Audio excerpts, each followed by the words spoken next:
네, 귀한 찬양 감사합니다. 하나님께서 기쁘게 받으셨을 줄 믿습니다. 우리 함께 인사할까요? 샬롬, 샬롬. 네, 앞뒤 좌우로 다시 한번 샬롬의 인사 나누겠습니다. 샬롬. 네, 오늘도 이 시간에도 예배의 자리에 나오신 여러분 모두에게 하나님의 자비와 은혜와 평강이 함께 하시기를 소망합니다. 여러분, 우리가 인생을 살다 보면은 때때로 어려운 일들을 만나게 됩니다. 그 중에서 어떤 문제들은 시간이 지나면 자연스럽게 해결되는 경우가 있고, 또 어떤 문제들은 인생의 지혜로 해결할 수 있는 일도 있습니다.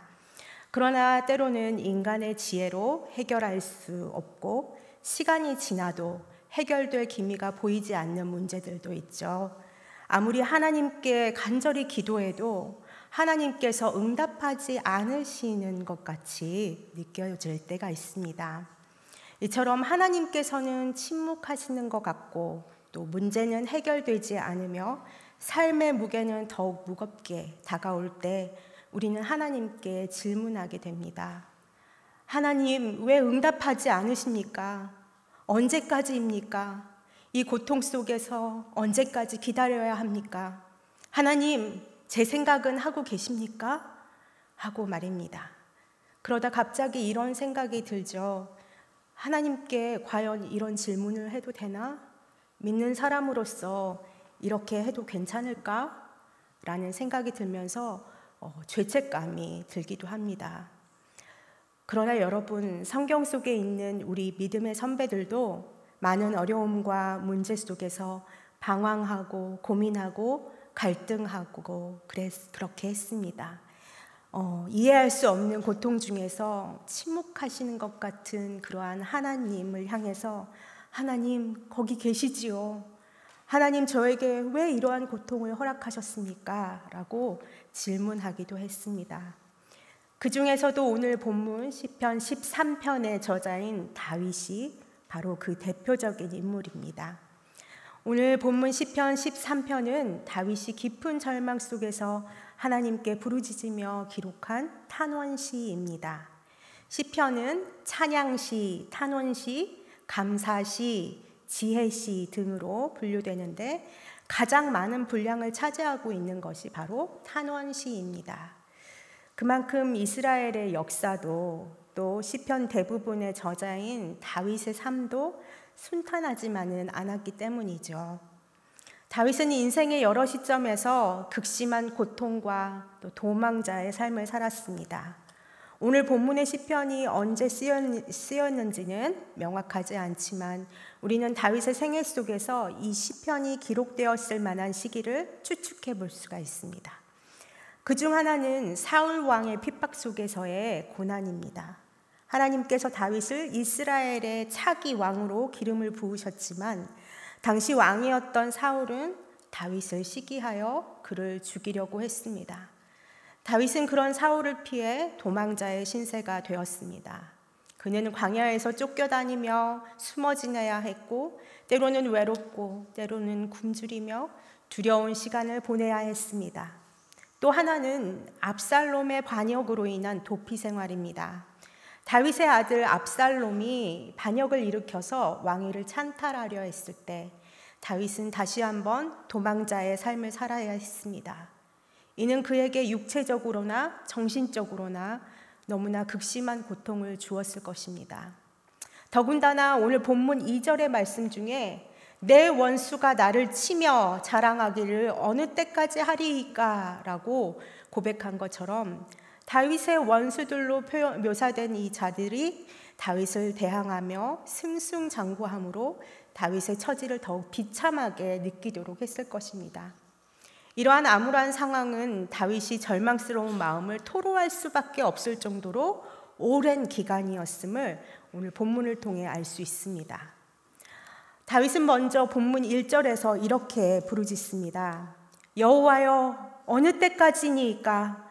나를 영원히 잊으시나이까? 주의 얼굴을 내게서 언제까지 숨기시겠나이까? 이 말씀을 통해 절망적인 상황이 꽤 오래 지속되고 있음을 알 수 있고, 더구나 오직 유일한 도움이신 하나님마저 그를 외면하시는 것 같아서 다윗은 절규하면서 부르짖고 있습니다. 그는 마치 하나님께서 자신을 잊으신 것 같다라고 말합니다. 그러나 여러분, 성경을 보면 하나님께서는 결코 자기 백성을 잊으시는 분이 아닙니다. 하나님은 결코 자기 백성을 잊지 않고 언제나 기억하시는 분입니다. 이사야 49장 15절은 이렇게 말씀합니다. 여인이 어찌 그 젖먹는 자식을 잊겠으며 자기 태에서 낳은 아들을 긍휼히 여기지 않겠느냐. 그들은 혹시 잊을지라도 나는 너를 잊지 아니할 것이라. 아멘. 그렇습니다. 하나님은 결코 우리를 잊지 않으십니다. 여인이 젖먹는 자기 자녀를 잊지 않은 같이 하나님은 우리를 잊지 않으십니다. 혹여 사람들 중에는 종종 자기 자식을 잊거나 버릴지라도 하나님은 결코 우리를 잊지 않으시는 것입니다. 또 히브리서 13장 5절은 이렇게 말씀합니다. 내가 결코 너희를 버리지 아니하고 너희를 떠나지 아니하리라. 아멘. 하나님은 결코 우리를 버리지 않으시고 떠나지 않으신다고 약속하셨습니다. 우리를 고아와 같이 버려두지 아니하고 우리에게 오셔서 언제나 우리와 함께 하시겠다고 말씀하셨습니다. 우리 하나님께서 이와 같이 약속하셨다면 그 약속은 결단코 파기되지 않는 줄 믿습니다. 하나님의 말씀은 언제나 진리이며 하나님은 언제나 그 신실하게 그 약속을 지키시는 줄 믿습니다. 사실 다윗도 이러한 하나님을 여전히 신뢰하고 있으며 마냥 절망 속에만 빠져 있지 않음을 알 수 있습니다. 왜냐하면 다윗은 3절과 4절의 말씀처럼 온 마음으로 간절히 하나님을 찾으며 하나님을 향해 기도하고 있기 때문입니다. 어떻게 기도합니까? 본문 3절 말씀 함께 받겠습니다. 여호와 내 하나님이여 나를 생각하사 응답하시고 나의 눈을 밝히소서. 내가 사망의 잠을 잘까 두려워하나이다. 아멘. 이 구절에서 다윗은 하나님께 세 가지를 간구합니다. 첫째로 하나님이 자신을 생각해 주시기를 간구하고 있습니다. 여호와 내 하나님이여 나를 생각하사라는 표현에서 생각하사의 헬라어 원형은 나바트라고 합니다. 이것은 어떠한 대상을 골똘히 주시하는 것을 의미하는 동사입니다. 다윗은 하나님께서 자신을 잊지 않으셨음을 믿으면서도 그분이 다시 한번 자신을 자세히 돌아봐 주시기를 간절히 바라고 있습니다. 이는 단순한 관심이 아니라 하나님의 적극적인 개입과 도우심을 요청하는 것입니다. 사랑하는 성도 여러분, 하나님은 언제나 우리를 바라보고 계십니다. 언제나 우리를 생각하고 계십니다. 언제나 우리를 골똘히 주시하시며 우리의 모든 것을 보시고 우리의 모든 것을 아십니다.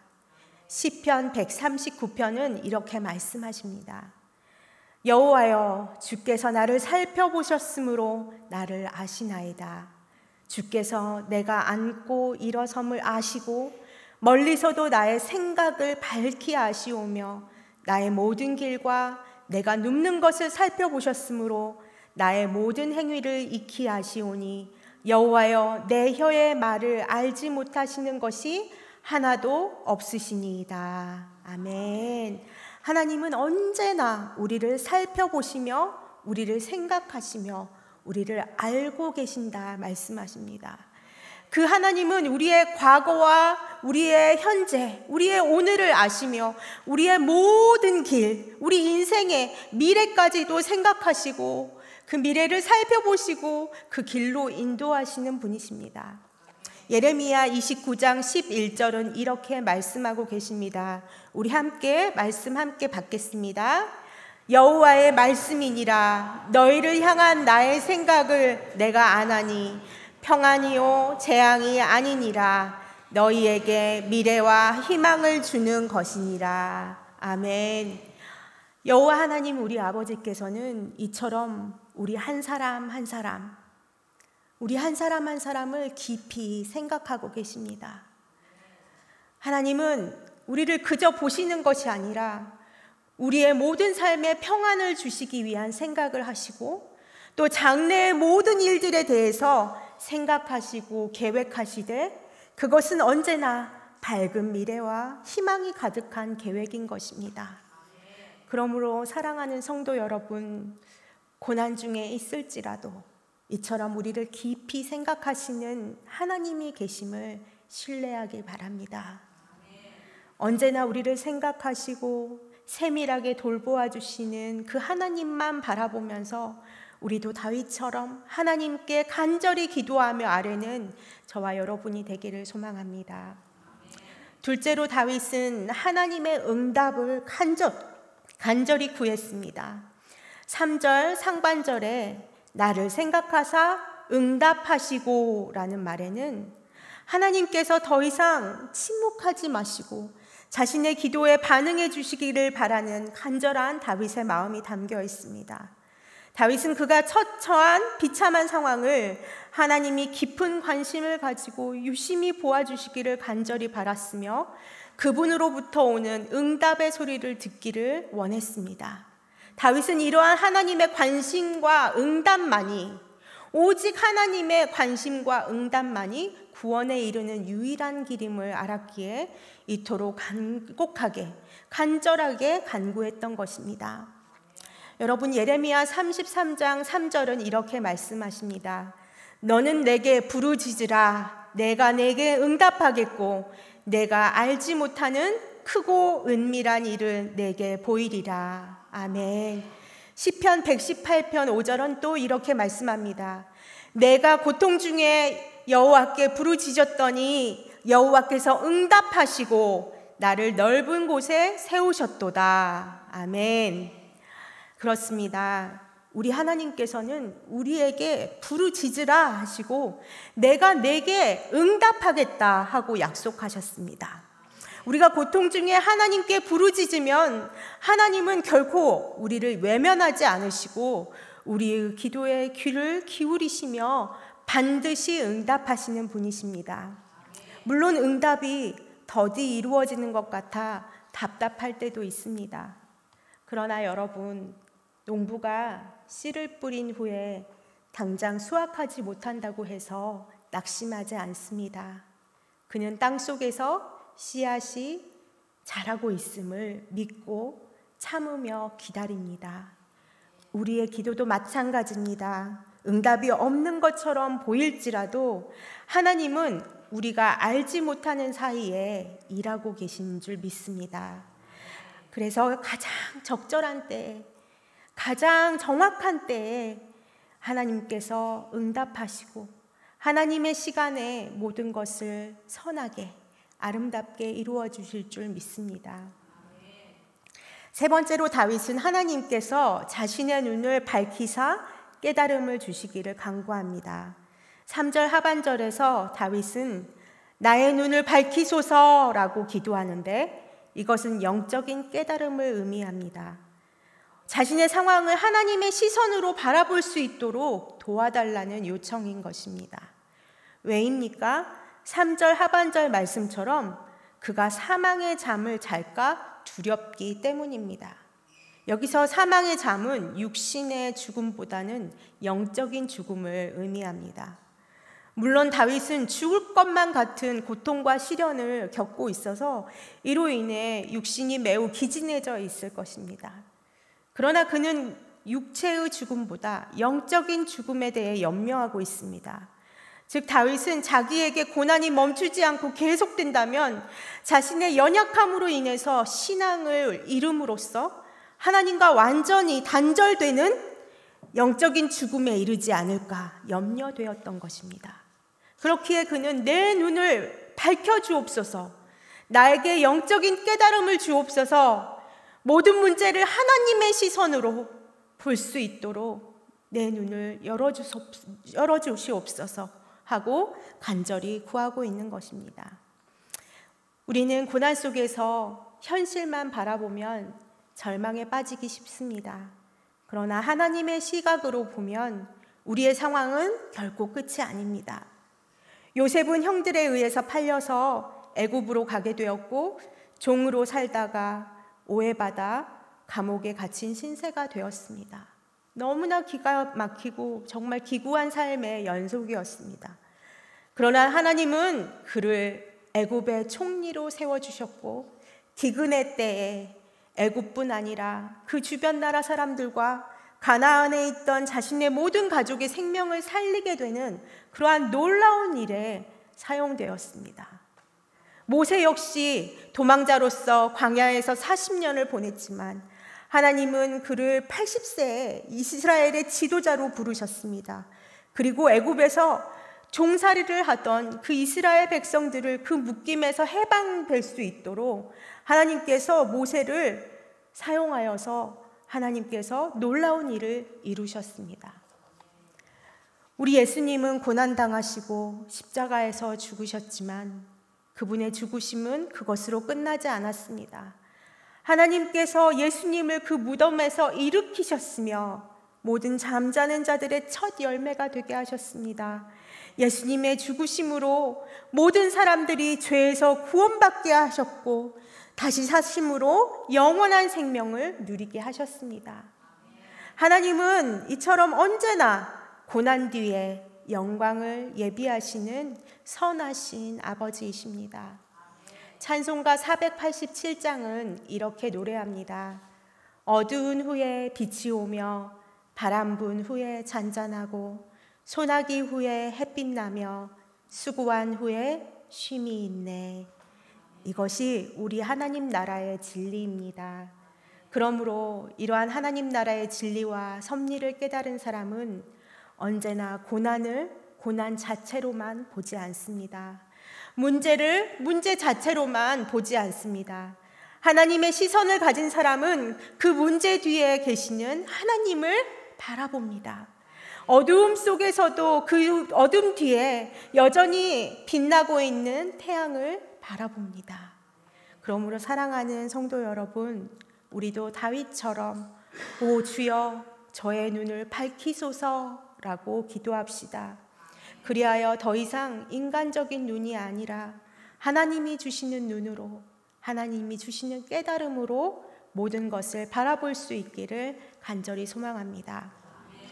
이렇게 깊은 절망과 고통 속에서 하나님을 간절히 찾고 간구하던 다윗은 어느덧 절망에서 하나님을 찬양하는 자리로 나아가고 있음을 보게 됩니다. 우리 5절에서 6절 말씀을 함께 받겠습니다. 나는 오직 주의 사랑을 의지하여 싸우니 나의 마음은 주의 구원을 기뻐하리이다. 내가 여호와를 찬송하리니 이는 주께서 내게 은덕을 베푸심이로다. 아멘. 초반에 1, 2절의 그 분위기와는 전혀 다른 분위기로 전환되었죠. 다윗은 이제 절망의 터널에서 빠져나와서 구원의 확신으로 인한 기쁨의 찬양으로 이 시를 마무리하고 있습니다. 이와 같은 극적인 변화의 이유는 무엇일까요? 첫째는 그가 하나님을 찾고 간절히 기도하는 가운데 하나님이 힘을 주셨기 때문입니다. 여러분, 간절히 하나님께 기도하면서 하나님이 어떤 분이신지에 대해서 다시 한번 정말 생각해보고 다시 복기해보고 다시 한번 그것을 깨닫는 은혜가 있었기 때문입니다. 여러분, 기도할 때 하나님은 이처럼 하나님이 누구신지 생각나게 하시고 하나님이 다시 한번 우리를 일으켜 주실 수 있는 그 힘을, 그 은혜를 우리에게 더하여 주십니다.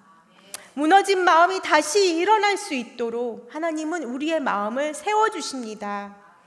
또한 현재의 상황은 변하지 않았지만 다윗이 이처럼 기뻐하며 찬양할 수 있는 이유는 바로 하나님의 인자하심 때문입니다. 5절에서 다윗은 나는 오직 주의 인자하심을 의뢰하였사오니 내 마음은 주의 구원을 기뻐하리이다 라고 노래합니다. 여기서 주의 인자하심에 해당하는 히브리어 원어는 헤세드인데요. 이 헤세드는 당신의 백성을 향한 하나님의 변함없는 언약적인 사랑을 의미합니다. 다윗은 과거에 여러 번 하나님의 도우심과 은혜를 경험했던 사람입니다. 그러므로 다윗은 하나님께서 과거에 자신에게 그러한 사랑을 베풀어 주셨다면 지금의 이 절망적인 상황에서도 동일하게 그 은혜를 베풀어 주실 것이라 믿었습니다. 왜냐하면 하나님의 인자하심은 바로 헤세드, 영원히 변함없는 사랑이기 때문입니다. 이러한 깨달음에 이르자 다윗은 더 이상 절망의 늪에 잠겨있지 않습니다. 그는 힘껏 일어나 하나님의 구원을 기뻐하며 그 이름을 높이며 힘있게 찬양합니다. 결국 절망 속에서도 우리가 낙심하지 않을 수 있는 이유, 고난 속에서도 하나님을 바라보며 기도할 수 있는 이유, 어둠 속에서도 여전히 하나님을 노래하며 찬양할 수 있는 이유는 바로 헤세드, 하나님의 인자하심, 그분의 영원한 사랑 때문인 줄 믿습니다. 사랑하는 성도 여러분, 때때로 바람이 불고 비가 오고 눈이 오듯이 우리 인생에도 어려움들이 찾아옵니다. 그것이 인생이니까요. 그러나 어려움을 만날 때 마치 하나님이 침묵하시는 것 같은 그 순간에도 하나님은 여전히 우리를 바라보시고 우리를 생각하시고 우리를 잠잠히 사랑하시고 하나님이 우리를 인도하고 계신다는 그 사실을 믿으시기 바랍니다. 그리고 오늘 다윗처럼 그 고난의 순간에 우리의 육체와 마음이 무너진 것 같은 그 순간에도 우리가 간절히 찾아야 할 분은 하나님 한 분이심을 기억하시기 바랍니다. 그분께 나의 아픔, 내 슬픔, 내 모든 어려움들을 다 토로하십시오. 그리고 간구하십시오. 하나님 나를 생각하옵소서. 하나님 내 눈을 밝혀주시옵소서. 하나님 내 기도에 응답해 주옵소서. 이렇게 기도할 때 하나님은 반드시 응답하실 줄 믿습니다. 내가 너를 사랑한다. 내가 너와 함께 있다 말씀하시며 나의 눈을 밝혀주시고 내 기도에 응답해 주실 것입니다. 그분의 변함없는 사랑의 약속이 나에게 힘을 주시고 나를 일으켜 주시고 나로 절망 속에서도 기뻐하며 노래하며 찬양하게 하실 줄 믿습니다. 사랑하는 성도 여러분, 오늘의 말씀 마음에 새기면서 어려움 속에서도 언제나 포기하지 말고 기도하며 하나님을 찾으십시오. 절망 속에서도 하나님의 그 영원한 사랑에 기대어서 노래하는 그리고 찬양하는 믿음의 자녀들이 다 되기를 간절히 소망합니다. 기도하겠습니다. 사랑의 하나님, 오늘 이 시간 우리의 예배를 받아주시고 말씀을 통하여 우리의 마음을 새롭게 하시니 감사합니다. 하나님, 우리는 때때로 깊은 절망과 어둠 속에 있을 때가 있습니다. 하나님이 멀리 계신 것 같고 침묵하시는 것 같이 느껴질 때가 있습니다. 그러나 오늘 다윗의 고백을 통해 하나님께서는 결코 우리를 잊지 않으시고 우리를 떠나지 않으시는 분임을 다시금 깨닫게 하시니 감사합니다. 주님, 우리의 눈을 밝혀주옵소서. 우리의 삶을 하나님의 시선으로 바라볼 수 있도록 인도하옵소서. 환경과 현실을 넘어 역사하시는 하나님을 신뢰하게 하시고 고난 속에서도 하나님의 선하신 뜻을 바라보며 끝까지 믿음으로 인내할 수 있는 힘을 더하여 주옵소서. 다윗이 절망 가운데서도 하나님을 의지하며 찬양했듯이 우리도 오직 영원하신 헤세드, 아버지의 영원하신 자비와 사랑을 의지하며 주의 구원을 기뻐하는 믿음의 삶을 살게 하여 주시옵소서. 주신 말씀 마음에 새기며 다시 한번 힘있게 살아가는 주의 자녀들이 되게 하여 주실 줄 믿사오며 예수님 이름으로 간절히 기도합니다. 아멘.